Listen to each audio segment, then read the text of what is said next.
Oh, 2020, what a great year! Okay, sakap. So Apple finally decided to drop Intel and create their own processors, or rather a new system on a chip. See, the way that a normal non-Apple computer works is by having multiple components crewed onto a thing called motherboard, created by different companies.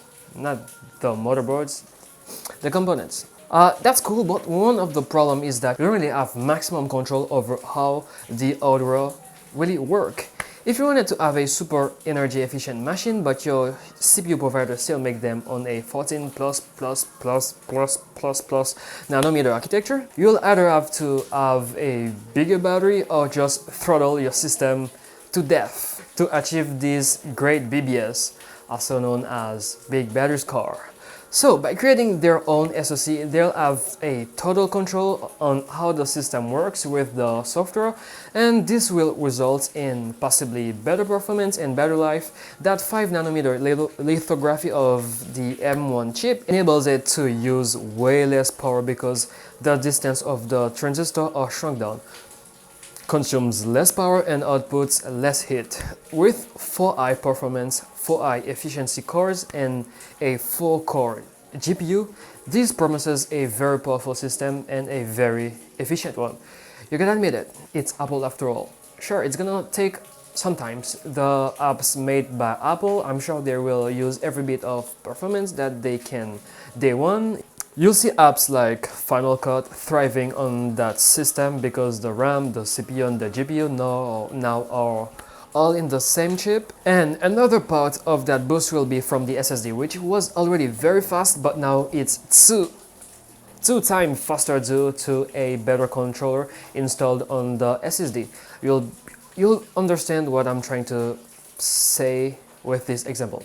Using a PC for gaming is the best because you have access to more powerful components than a console, and the customization is pretty much unlimited, and there's much to the list. The switch from using a HDD to an SSD for game loading times and less FPS drops in procedural games is godsend.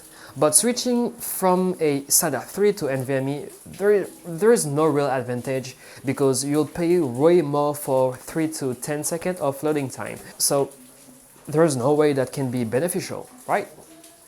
Wrong. Look at the PS5. They're able to take advantage of the speed of the NVMe drive because they avoided the bottleneck caused by the CPU when it's decompressing data files when loading up said games, and made a straight path from the SSD to the GPU, which is way faster at doing these types of work. This was just an example, which I know we have to wait and see how the system will actually work with non-Apple apps like the Adobe Suite, DaVinci Resolve, Blender or any productivity apps. I hope that Rosetta 2, which is the translation layer, does its job well. But Apple already said that it's gonna be 3 times faster than the current laptop. Which one of them? Keep asking me, I don't know. What I do know is that the Mac Air will have a GPU core disabled to handle the heat better, will have 15 hours of web browsing and 18 hours of video watch time. Oh, and the Mac Mini is also upgraded. The Pro has more powerful guts with a 2.8 times faster CPU, 5 times faster GPU, and a 3 times faster than the best selling Windows. What? Okay. Okay.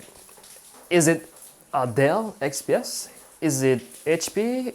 I don't know. What I again know is if it's nearly 3 times faster, it might be a great thing to buy an Apple device now if you usually buy a computer based on their price to performance ratio.